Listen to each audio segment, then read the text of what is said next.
If you saw Moonstruck, you probably remember it as a 1980s romantic comedy involving a lot of Italian people. It was very well reviewed and was successful at the box office. It featured several prominent stars and some not so prominent but solid performers. The two major stars, Cher and Nicolas Cage, give great performances, but Vincent Gardenia and Olympia Dukakis steal just about every scene they're in. Moonstruck may be about an Italian family in an Italian neighborhood in New York City, but just about anybody is going to relate to the family dynamics that go on here. Despite immersing you in Italian traditions, Italian superstitions, and Italian music, including opera, it has very broad appeal because, well, all families are weird, aren't they? Moonstruck may be classified as a romantic comedy, but when you think of most modern romantic comedies, this one doesn't really match the formula. Most romantic comedies like When Harry Met Sally, Sleepless in Seattle, As Good as It Gets, My Best Friend's Wedding, and so on, tend to focus on the one couple and getting them together. Also, usually at least one of the couple to be at first despises the other, or at least doesn't see the other in a romantic way. Before the couple ends up together, there's an emotional roller coaster ride that gets them tantalizingly close to being together one moment and then losing the connection in the next. In Moonstruck, Loretta and Ronnie, played by Cher and Nicolas Cage respectively, pretty much just fall in love with each other minutes after they meet. There's really never a question of will they ever love each other. In fact, they make love for the first time early in the movie and stay in love throughout the entire movie. Also, Moonstruck has stuff going on with other couples besides the main one.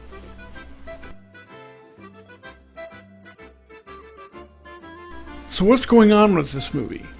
The love story and the Italian culture aspects are really only part of a deeper tale. Moonstruck was written by John Patrick Shanley, who also wrote and directed Joe vs. a Volcano, which is a film I already had analyzed a while back and pointed out many hidden complexities underneath what at first appears to be a simple story. So I am on familiar ground here. Let me talk about death. Ever notice all the death references, both visually and in the dialogue of Moonstruck? There's a ton of them. Loretta is an accountant, and early on we see her with a client that happens to be the owner of a funeral home. The scene even includes the death and taxes inference. Numbers, taxes, receipts. I make them look better than they did in real life. We learn that Loretta's previous husband had died. Loretta, her fiancé, as well as her father and mother just seemed to talk about death. All right, you know I was married and that my husband died, but what you don't know is I think he and I had bad luck. My mother is dying.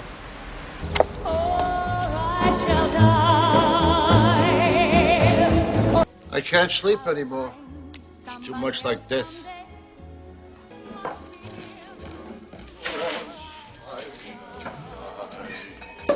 Or I shall die. Everything is temporary. That don't excuse nothing. Rose. Who's dead? He thinks if he holds on to his money, he will never die. Sleep. Look, all the flowers Alfonso got. It's me. I'm calling from the deathbed of my mother. Yeah, well, how was your plane ride? The waitresses were very nice. My mother is slipping away. How long for her to wait? Oh, no, not yet. I'm waiting until a moment when she's peaceful. Well, don't wait till she's dead. When we see Ronnie for the first time, we see he is like this too. I have no life. Excuse me? I have no life. My brother Johnny took my life from me. Chrissy, over by the wall. Bring me the big knife. No, Ronnie. Bring me the big knife. I'm gonna cut my throat. And all these death references just continue, pretty much throughout the movie. I'm gonna kick you till you're dead. Oh, I should have taken a rock and killed myself years ago. I'm gonna marry him. Do you hear me? Last night never happened, and I'm gonna marry him, and you and I are gonna take this to our coffins. I think it's because they fear death. Even the opera, Loretta and Ronnie C., featured a lead character, a woman, Beautiful. who dies. Sad. She died. Yes. I couldn't believe it. You know, I didn't think she was going to die. Listen, Johnny, there's a question I want to ask. I want you to tell me the truth, if you can. Why do men chase women? I don't know.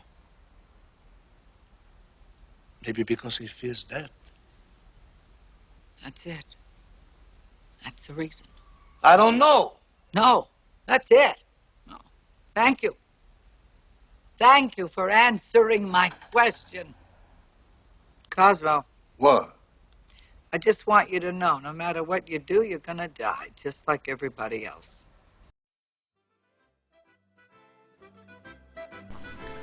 There are 3 families involved in this story: Castorini, Camerari, and Capomaggi.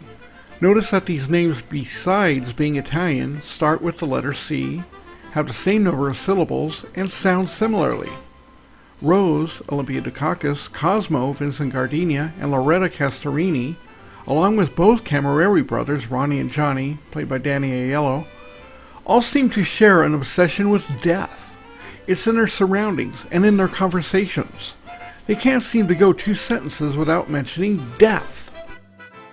They even dress in drab clothing. Notice how Rose Castorini hypothesized that men chase women because they fear death. That's when she asked Johnny Camerari why men chase women. He confirmed her hypothesis completely, without even knowing that that was the answer she was looking for. Loretta becomes engaged to Johnny Camerari, but she openly admits she doesn't love him. Without true love, Loretta and Johnny are doomed to be people waiting for death and blaming everything on bad luck. To hit this point again, let's look at the elderly woman at the airport. She tells Loretta that long ago her sister had stolen her boyfriend, and she's still very bitter about it many years later. This woman chose to live a bitter life, holding a grudge against her sister. This has made her death-obsessed and superstitious. The woman serves as a warning to Loretta as to what not to become. Death is symbolized by the colors white, black, and gray. Notice how Loretta is seen through most of the film in these colors. This eventually changes. I'll get to that later. Now I'll talk about life. The Capomaggi couple, Raymond and Rita, contrast the others. They are happy, have fun with each other, and seem to embrace life. You never hear either of them dwell upon death the way the others around them do. The prominent symbol of life in Moonstruck is the moon itself.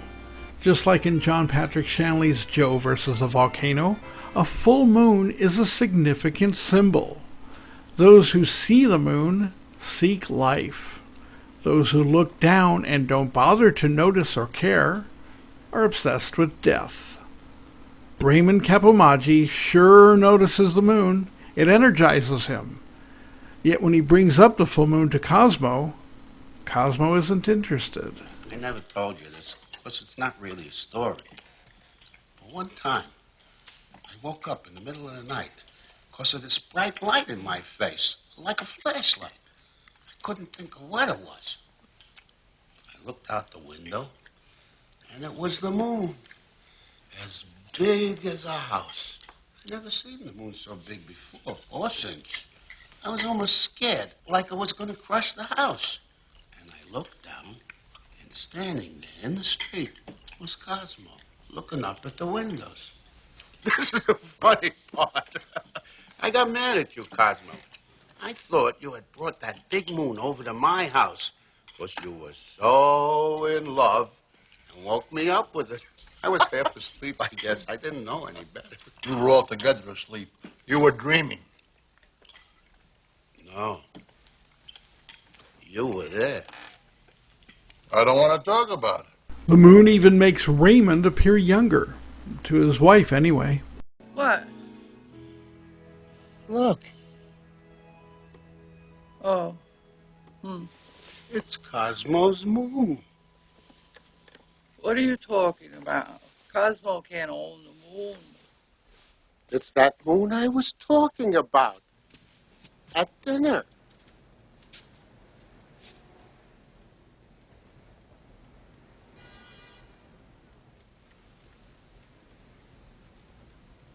Is he down there? There's who down there? Cosmo. Well, what would he be doing down there? I don't know.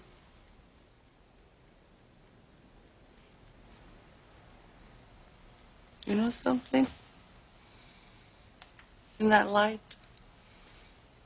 with that expression on your face, you look about 25 years old.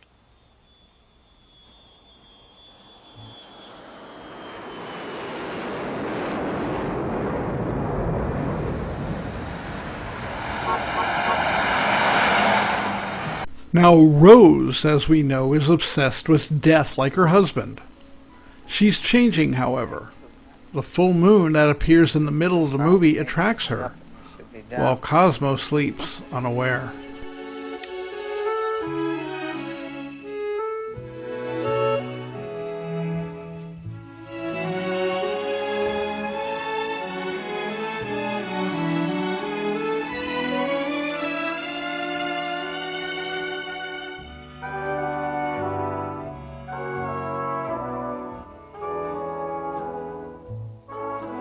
Perhaps the change in Rose is due to the realization that her husband is having an affair. Instead of succumbing to her death fascination, she decides to seek life. I'll get more to this later. Notice too that Loretta and Ronnie, once they are together, also see and admire the full moon.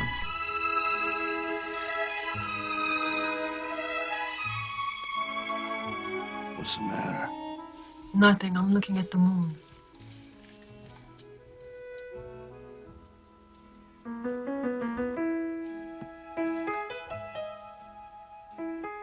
It's perfect. I never seen a moon like that before. The next morning, however, Loretta denies having even seen the full moon.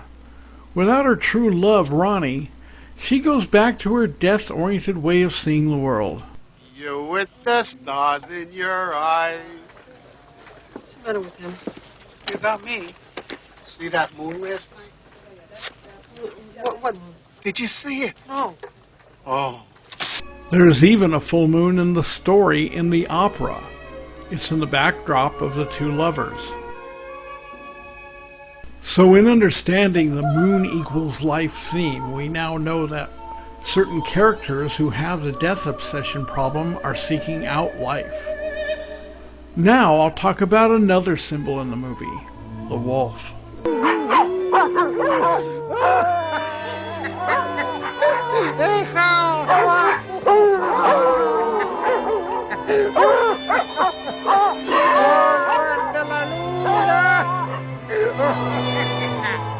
There are several wolf references in Moonstruck. What are you talking about? I've seen the way you look at her and it isn't right. How do I look at her? Can I help you? A split of mums. So, how do I look at her? Like a wolf. Like a wolf, huh? Uh-huh. Like a wolf. You never seen a wolf in your life. But I can see what the true story is and you can't. The woman didn't leave you, okay? You can't see what you are, and I see everything. You're a wolf. I'm a wolf. Yeah. You know, the big part of you has no words, and it's a wolf. What's a major characteristic we associate with wolves? They howl at the moon, of course. Howling at the moon indicates the wolf seeks life. How does a wolf find life? By finding a mate. Ah, sì, la luna, la bella luna. The moon brings the woman to the man, capisci? I guess Loretta's grandfather is a wolf too. As Loretta points out, Ronnie is a wolf. She cooks his steak bloody. And notice her first reaction to him. Talk to you? Animal! What an animal! So, some of the death-obsessed characters, namely Loretta, Ronnie, and Rose, seem to be looking to get out of their morbid personas when they gaze at the full moon. Speaking of the moon, Did you know that it's magical in this movie? This is no ordinary moon. It's always perfectly full, even though several days go by in the movie. Well, let's look at the chronology. We see a full moon during the opening credits when the La Boheme Opera was getting prepared to open. This is presumably the night before we first see Loretta going to the funeral home. So this is night number 1. The next night, Johnny proposes to Loretta. We see the full moon as Johnny's plane leaves for Palermo. This is night number 2. Notice too that nobody acknowledges the full moon on this night. Everybody is too busy thinking about death to notice the full moon. The following night is when Loretta slept with Ronnie and they both admired the full moon. So did Raymond and Loretta's grandfather and his dogs. This is the same night Rose notices the moon. This is night number 3. The final night in the movie has Ronnie and Loretta and Cosmo at the opera, Rose at the restaurant, and the grandfather again with his dogs. There it is again, another full moon. In case you didn't know, a full moon does not last 4 nights. Either something magical is taking place here, or the full moon is really just in the eyes and minds of those who choose to see it. There are some more moon references where the filmmakers got a little cute. Look at the way Moonstruck is written on the movie poster or DVD cover. See how the 2 O's are intertwined? It's intended so your subconscious will associate 2 round objects together with the title, and more specifically with the moon. We first see it, of course, during the opening credits. Although not together, the 2 O's are lined up in the word Metropolitan, shown on the truck containing items from the upcoming opera.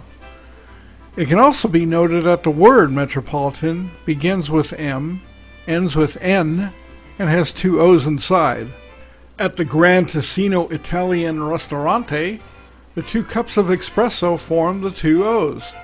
Okay, maybe I'm reaching here, but why is the camera following the coffee and not the waiter? Or why did the filmmakers care about showing the cups at all? In the Castorini home, see the plates on the wall? Then we get the eggs cooking inside the bread. And the medallion on the wall. In Ronnie's apartment, the electrical outlets are arranged in an unusual way. Have you ever seen them on their side like this before? Even if you have, this seems very odd. Now we have glasses.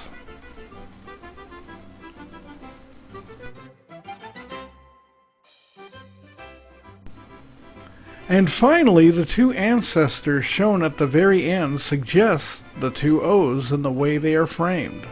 The portraits, in fact, as they are shown at the end, tie in the intertwined themes of the moon, love, and family. Red roses. Very romantic, huh? The guy that sends these really knows what he's doing, huh? The guy who sends those spends a lot of money on something that's going to end up in the garbage. Another symbol of life is the color red. Actually, red seems to symbolize the combination of life and love. And when you find one, you find the other. The romantic florist gushes over red roses, while Loretta only notes their mortality. Later, after Loretta had her first encounter with Ronnie, she impulsively decides to buy a red dress for her date with Ronnie at the opera. This is a real sign of change for Loretta, as we had only seen her in subdued colors up to this point. Of course, it's because she's falling in love with Ronnie that is causing this change. Note how Loretta drank white wine with Johnny, but when she's prepared for her date at the opera with Ronnie, she drinks red wine. At the opera, Loretta shows up with a full-length black coat hiding her new red dress. She has her guard up again. Hi. Hi. You look beautiful. Your hair. Yeah, I had it done. You look beautiful too. Thank you. No. I said I'd go to the opera with you, but that's all. Loretta is not ready to give in to love with Ronnie, and this is symbolized by her covering the red dress. They enter the opera house, which has red carpeting and red seemingly everywhere. The opera house is a place of life, and like the moon, it draws those who seek life once they've found their mate. Loretta eventually succumbs to all the signs of life around her and removes her coat, revealing her red dress. Wow. Thank you. What? I don't know. Cosmo is at the opera too. He's apparently seeking new life with his mistress, who happens to be wearing red. Well, not really. She's actually wearing pink, a false red, and therefore a false beacon of life. Cosmo's on the wrong path to life with the wrong woman. As the opera is going, Rose is seeking life too. She goes to the very red Gran Ticino restaurant, the same restaurant where Johnny had proposed to Loretta earlier. Here she encounters the ultimate wolf. The professor, whom we had seen earlier, goes through a cycle of dating his students and inevitably alienating them. Rose obviously is drawn to him, and perhaps even briefly considers giving in to his charm. Rose is strong, though, and soon realizes this would lead to disaster. It actually gives her resolve to fix things with her husband Cosmo. Now on to love. Everything culminates in the final scene at the Castorini home. Loretta and Ronnie are going to marry, for love even. Cosmo agrees to pay for the wedding. Rose confronts Cosmo in a gentle way and reminds him that his life is not built on nothing, and she loves him. A man understands one day that his life is built on nothing. And that's a bad, crazy day.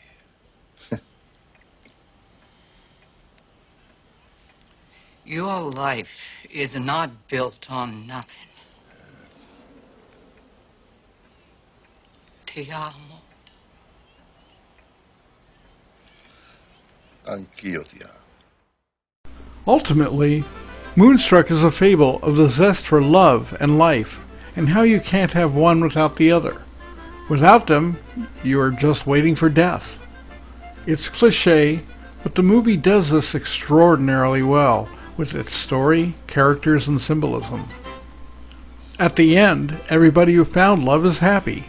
Even poor Johnny has some hope, as the grandfather tells him he's part of the family, even if he's not marrying Loretta. Family is love. Love is life.